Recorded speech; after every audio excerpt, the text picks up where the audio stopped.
Olá pessoal, no módulo de hoje nós vamos falar sobre as revoluções industriais e suas inovações. Para falarmos de revolução industrial, eu vou começar falando de tecnologia e eu quero fazer a seguinte pergunta para você. Será que a tecnologia é recente para a humanidade? O que você acha?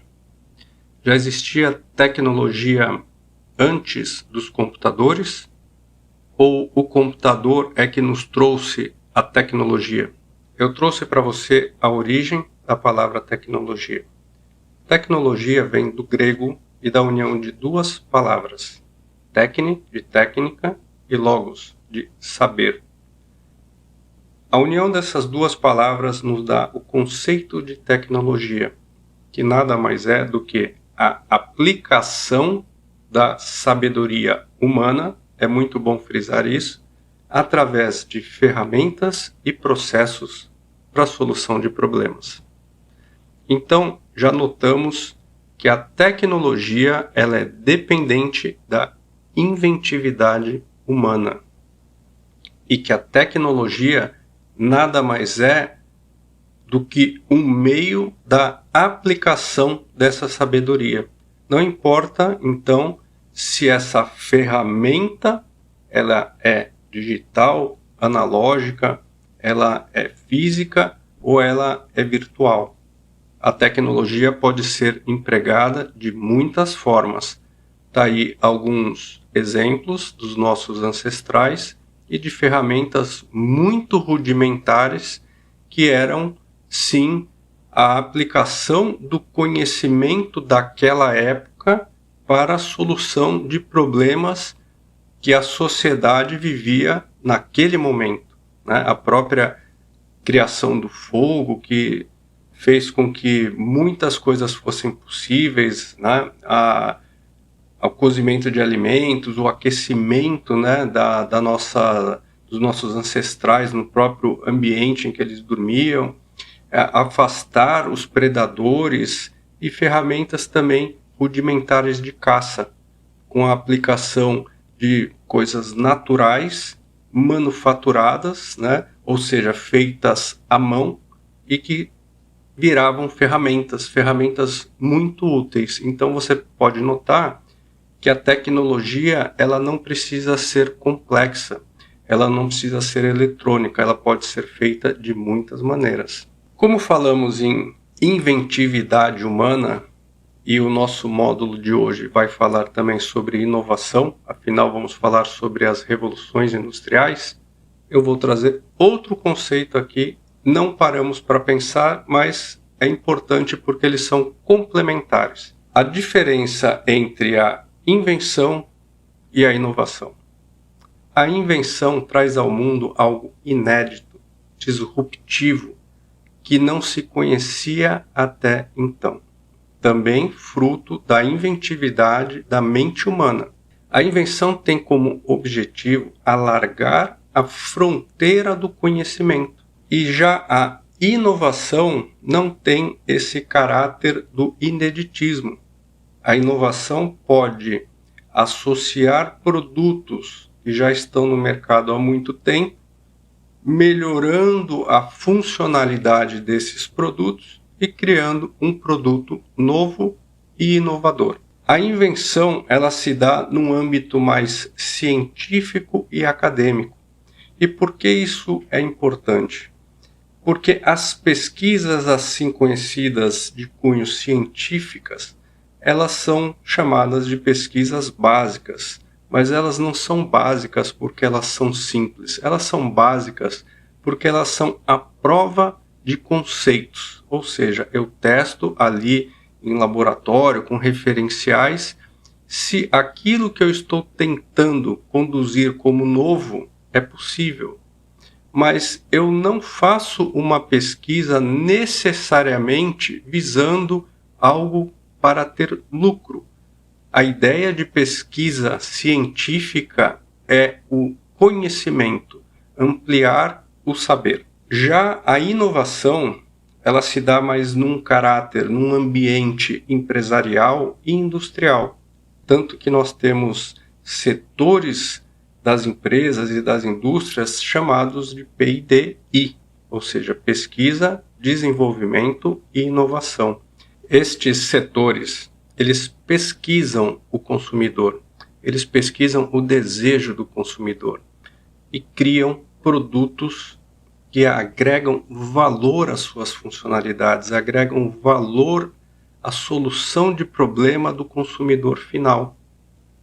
E esse produto acaba virando um sucesso de vendas, ele tem que ter um êxito, mercadológico, e com isso, aquela empresa que criou, que colocou aquele produto no mercado, obtém lucro através das suas vendas. Então, nós vemos aqui que os conceitos de invenção e de inovação, eles são complementares. Enquanto a invenção tem um caráter de pesquisa básica, a inovação faz uso dessa pesquisa básica científica para criar produtos. Podemos então concluir que nem toda invenção vira inovação. Por mais criativo que seja, um guarda-chuva de sapato nunca foi sucesso de vendas. Por mais que, por incrível que pareça, esse produto existe, já foi inclusive patenteado, mas nunca se tornou uma inovação, ou seja, ele nunca chegou realmente ao mercado. Eu trouxe aqui um panorama das revoluções industriais. Tivemos ao longo do tempo 4 revoluções industriais, cada uma delas no contexto histórico que ela estava inserida, com a tecnologia que era disponível naquele momento, criou e trouxe ao mundo uma inovação. Essa inovação ela foi tão disruptiva que isso foi chamado de revolução, porque ela revolucionou todo um contexto de sociedade, criou ambientes novos de negócio, criou mercados novos. Então, eu trouxe esse panorama mais geral das revoluções industriais, e a primeira revolução industrial ali, ela ocorreu em 1784 no Reino Unido. Ela começou ali nas fábricas têxteis, Eu vou especificar ao longo da nossa apresentação cada uma delas e principalmente qual foi a contribuição que ela trouxe, e gostaria que vocês observassem a linha de tempo dessas revoluções industriais. Tivemos entre a primeira e a segunda revolução industrial 100 anos, e depois entre a segunda e a terceira revolução industrial, que foi o advento dos processadores e computadores, mais 100 anos. E de lá, de 1970, ficamos até hoje e já estamos caminhando para a quinta revolução industrial. A tendência, com toda a tecnologia que temos hoje à disposição, é que surjam revoluções industriais em menos tempo, com um caráter mais incremental das inovações, nada disruptivo, que as inovações que surjam a partir dessas revoluções industriais tenham um degrau menor, mais incremental, mas que também ocorram e contribuam com grandes mudanças, na sociedade e na economia. A primeira revolução industrial, que eu falei, que ocorreu lá no Reino Unido, principalmente nas indústrias têxteis, ela substituiu a força motriz animal pela força motriz de motores a vapor. Motores esses que eram alimentados por carvão. Isso trouxe uma grande potência nas máquinas industriais daquela indústria e também acabou criando uma produtividade maior. Já a segunda revolução industrial, que também ficou conhecida como a era do Fordismo, uma homenagem ao fundador da indústria automobilística Ford, que criou a linha de montagem, ou seja, antes os automóveis eram fabricados quase que artesanalmente, não havia uma linha de montagem padronizada. E essa palavrinha padronizada fez toda a diferença nessa revolução industrial.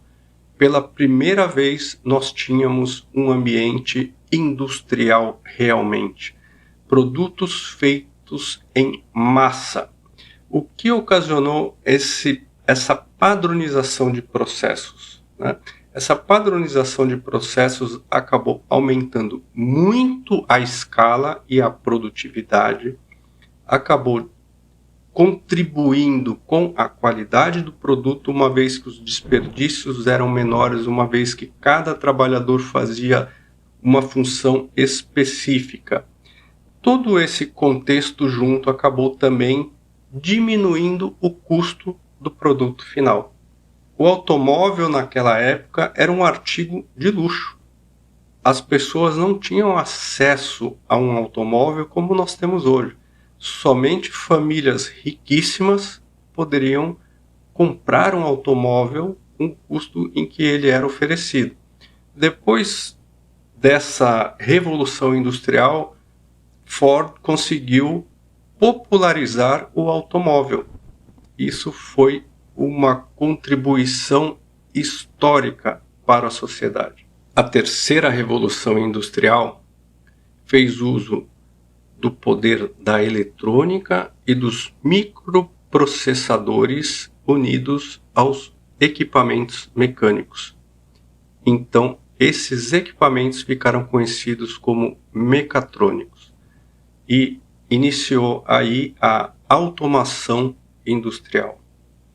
A automação industrial trouxe uma grande produtividade, uma precisão muito grande nos processos, uma vez que uma das características da robótica e da mecatrônica é a altíssima capacidade dos robôs de repetição com precisão. E pela primeira vez, os robôs substituíam postos de trabalho humanos, principalmente naquelas tarefas repetitivas. Então chegamos na quarta revolução industrial. A quarta revolução industrial conseguiu unir um apanhado de tecnologias, e eu resumo da seguinte forma: ela uniu a ciência de dados com a mecatrônica, a robótica e a inteligência artificial para fazer dispositivos e equipamentos inteligentes. O que isso difere da automação da terceira revolução industrial? Aqueles robôs mecatrônicos da terceira revolução industrial, eles eram controlados por um programa fixo. Você tinha uma precisão nos movimentos do robô, naqueles processos, naquelas tarefas, e aquele robô fazia isso ininterruptamente.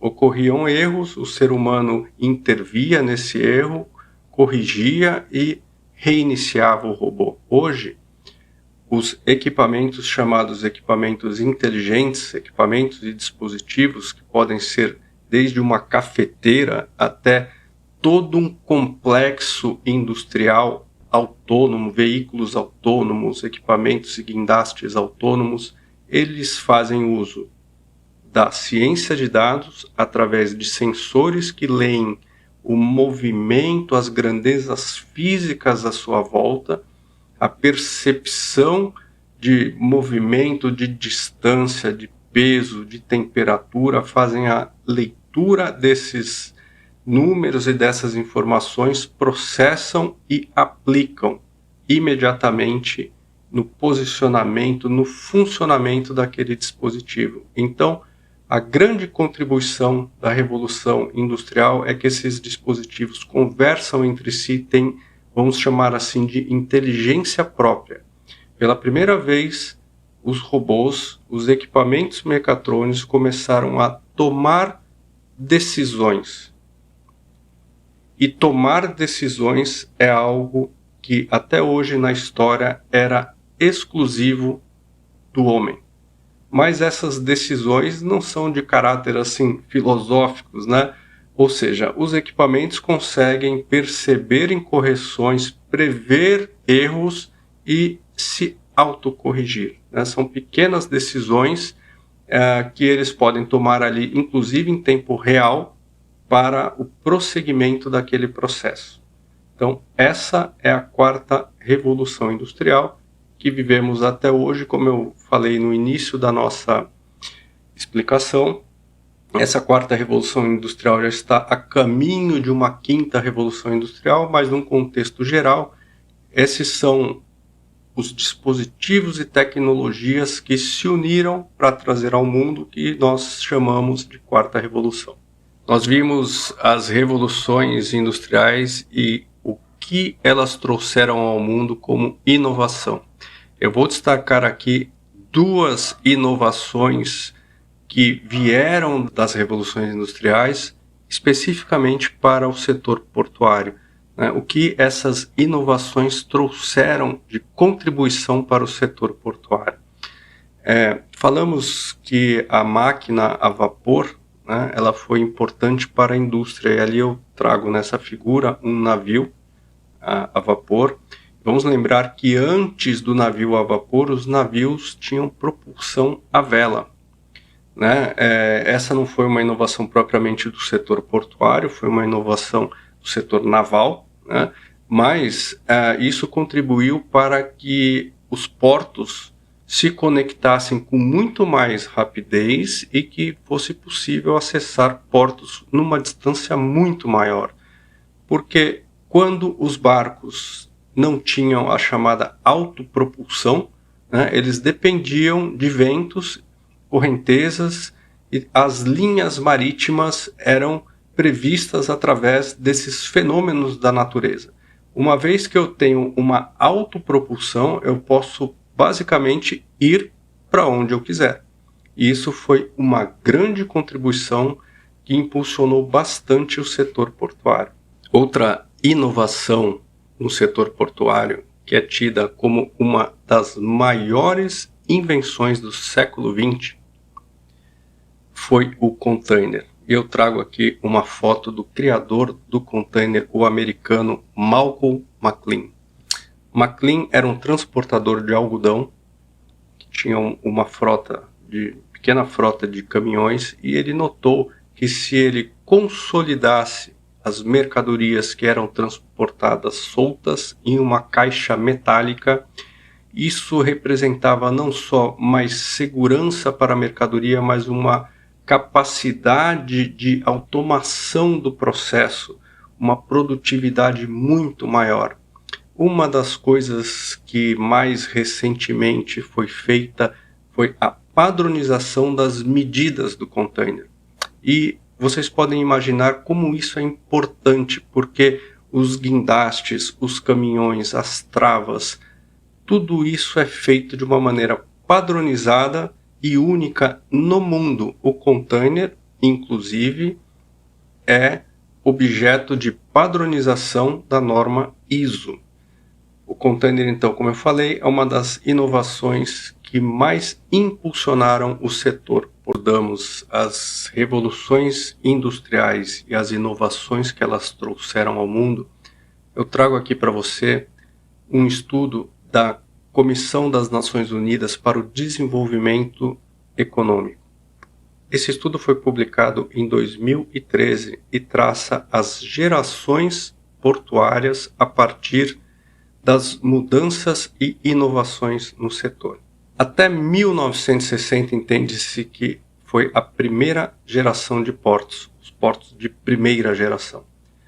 Naquele momento, o porto ele era principalmente uma interface entre mar e terra, ou seja, toda aquela estrutura, aquela infraestrutura era feita para vencer a barreira física entre o mar e a terra e vice-versa.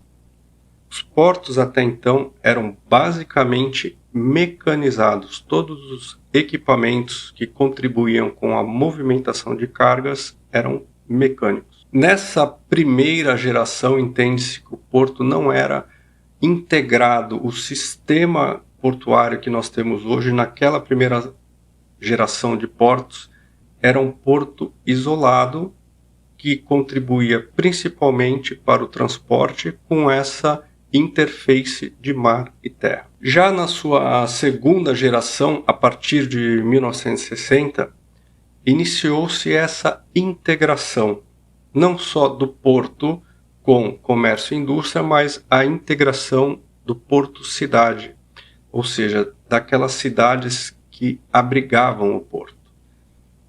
A partir de 1980, teve início a terceira geração de portos.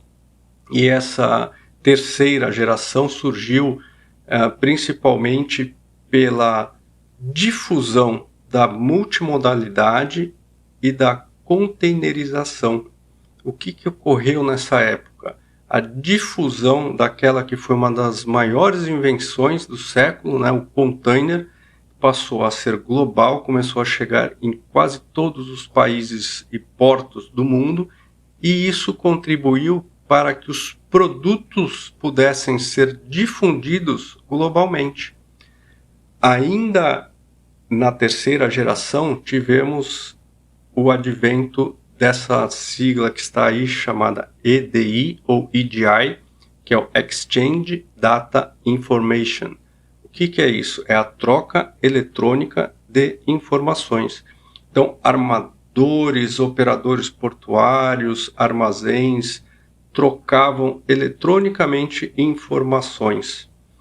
Isso também contribuiu para que os planos, o planejamento portuário pudesse ser muito mais rápido a partir, inclusive, do advento do computador no sistema portuário. A quarta geração de portos, a partir de 1990, teve como uma das características muito fortes as alianças globais de armadores, detentores de containers, operadores, e isso fez com que tivesse um grande avanço econômico no setor portuário.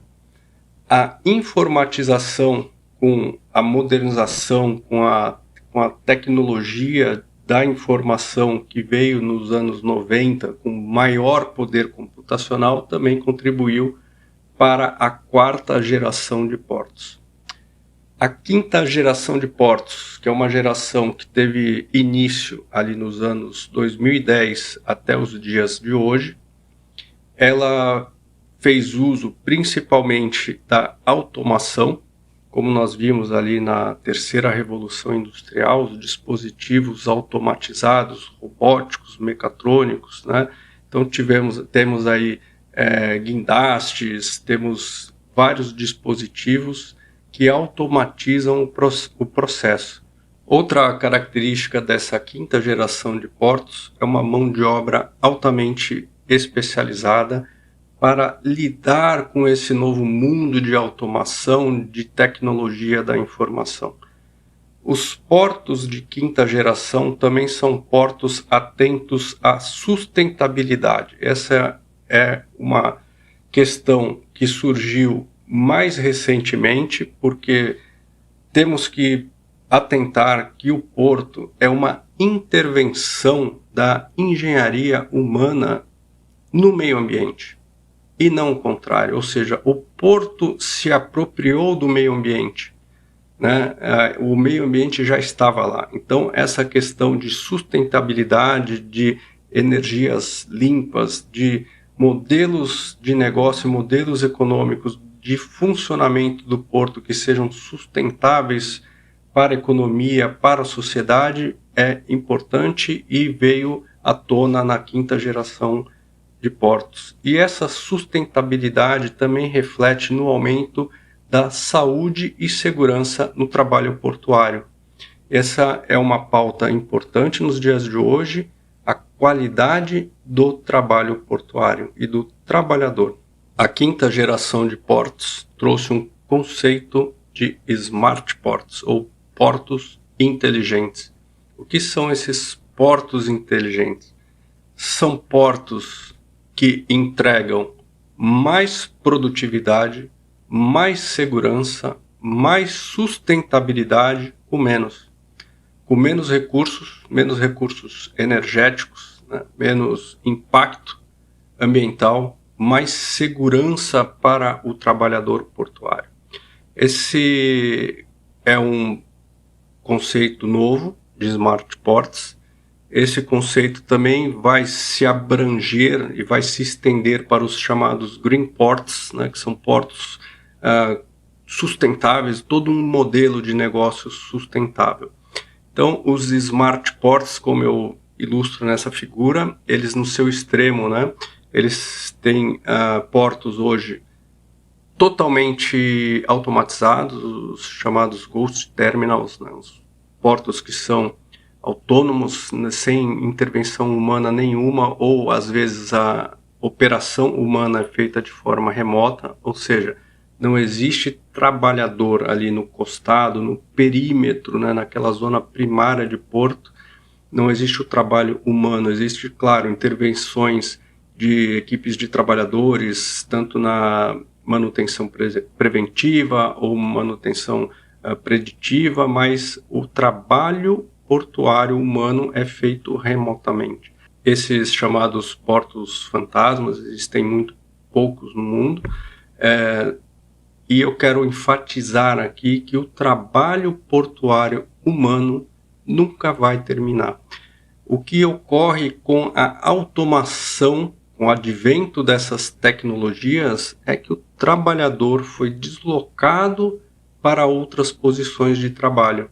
Então, a máquina faz o transporte e movimentação de mercadorias, né, e o homem faz a gestão desse processo. Não importa aonde esteja o homem, ele continua fazendo o trabalho portuário de outra forma.